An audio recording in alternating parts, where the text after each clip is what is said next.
Hey guys, welcome back to another video on the Inside Spurs channel. Happy Wednesday afternoon. Hope you're looking after yourself and you're staying out of that miserable weather that we have at the moment.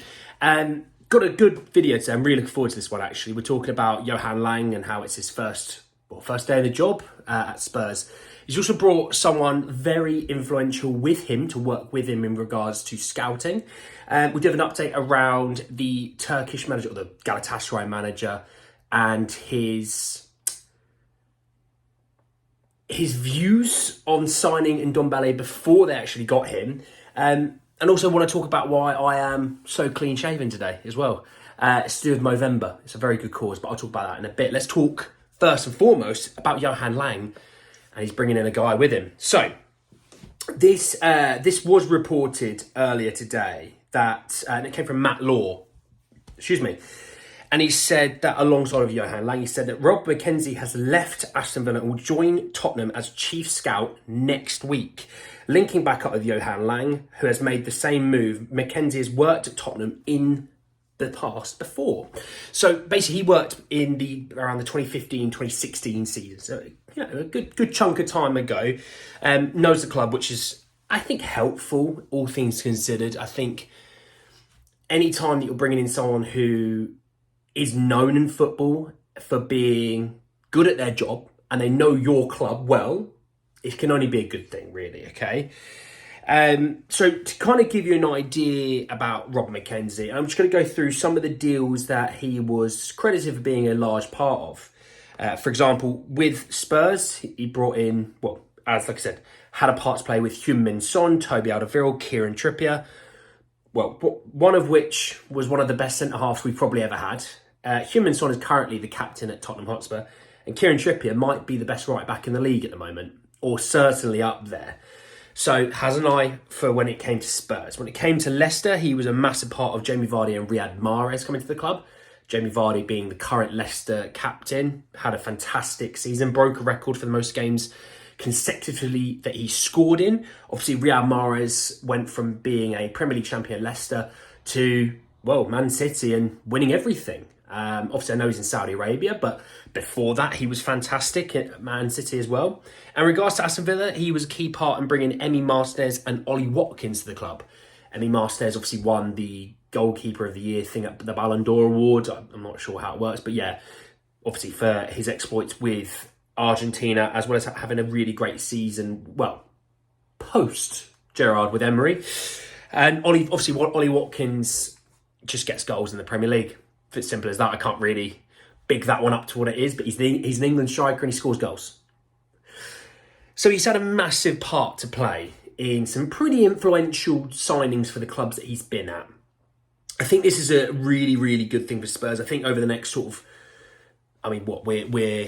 November 1st today, so happy November 1st, pinch punch and all that jazz.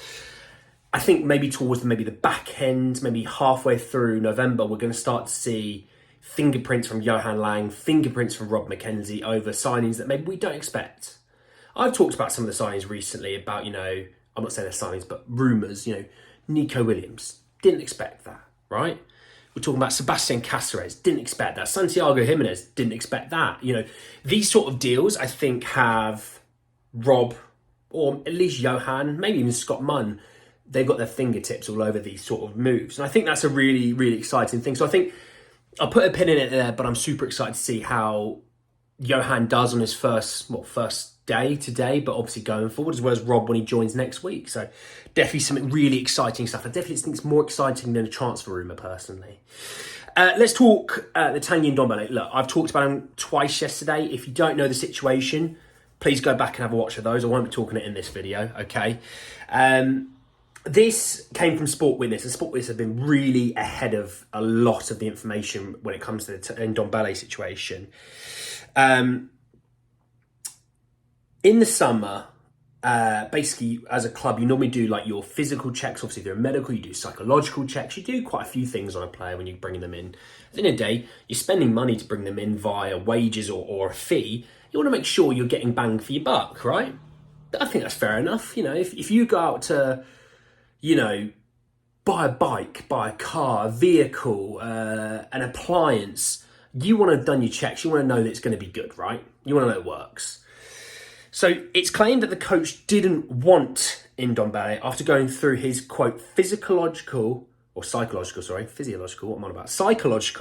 and mental reports. And this is the reason he, quote, vetoed Ndombele twice.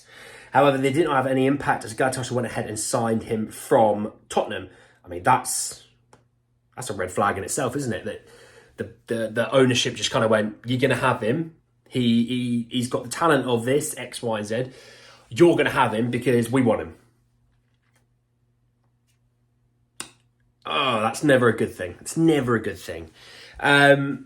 Look, it's worrying that the Galatasaray owners have also said, we don't want him. The manager, sorry, that we don't want him. Look, it's November 1st. He's got this month and the next month to change the views of a manager and views of the board, to say, actually, no, I want to be here. Actually, I'm going to, I'm losing a little bit of weight. I'm going to play harder. I'm going to work harder. He has 2 months to fix a lot of the issues. And if he really knuckled down, 2 months is a long old time. You'll be surprised that a manager might go, let's keep him to the end of the season. Let's see what he does. All right, we won't get rid of him in January. Let's see what he does until the end of the season. Yeah, it might go, actually, do you know what? He's really knuckled down. I'm really impressed with his attitude recently. They'll still go, look, let's see what we got towards the end of the season, because he might show a different colour when it comes to his attitude. But I do think he's on thin ice, not just with Galatasaray. I think he's on thin ice in terms of relevant world football, because look, you can't be giving a player chance, and for him to kind of throw it back in your face. So I wouldn't be surprised if we hear more about this story coming out, because this is a really toxic situation going on right now. There's reports all over Turkey, out of the Galatasaray camp. They don't really like, Ndombele. Ndombele's probably sitting there going, I'm getting my name dragged through the mud. How do I bite back against this? It's that sort of thing, right? But we shall see. And yeah, just on the last piece, why I have shaved today. As you can tell, quite clean shaven. I haven't done a great job, but I'm not really too worried, to be honest. It grows back fairly quickly.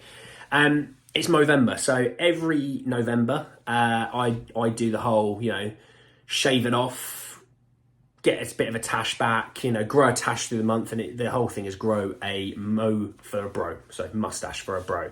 It's for men's mental health. It's for men's mental health awareness, for also their actual health awareness when it comes to things like testicular cancer and so on, with that sort of thing. Things that I think men don't like to talk about. We don't like to seem weak. We don't like to seem like we need help. That's the way we've been programmed a little bit. But yeah, it's definitely something that I hope that you are aware of. If you aren't aware of it, please go have a look at Movember. It's a fantastic organisation, fantastic charity. Yeah. And look, at the end of the day, for you sitting on the end of this video, that if you are watching it, if you don't completely feel 100%, you don't feel like yourself, I've been there. It's hard to reach out for help, but when you do reach out for help, that problem just gets halved that little bit. It problem just takes a little bit of that edge off, and you can get help and you can be okay. But you're gonna want it yourself, okay? And look, the beautiful thing is we've got a great community here to speak to each other. If you really truly, feel like there's no one to talk to me, I'm always happy to chat as well.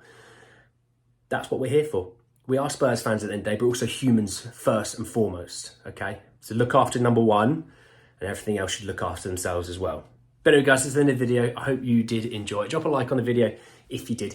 Hit me in the comment section below, obviously, around Johan Lang and McKenzie and what they might bring to Spurs leading into the January transfer window and beyond. Obviously, you've got the Turkish reports around the manager vetoing Ndombele twice, as well as Movember. If you want to just talk Movember, I'm happy, and I'm more than happy to chat about Movember as well as the football.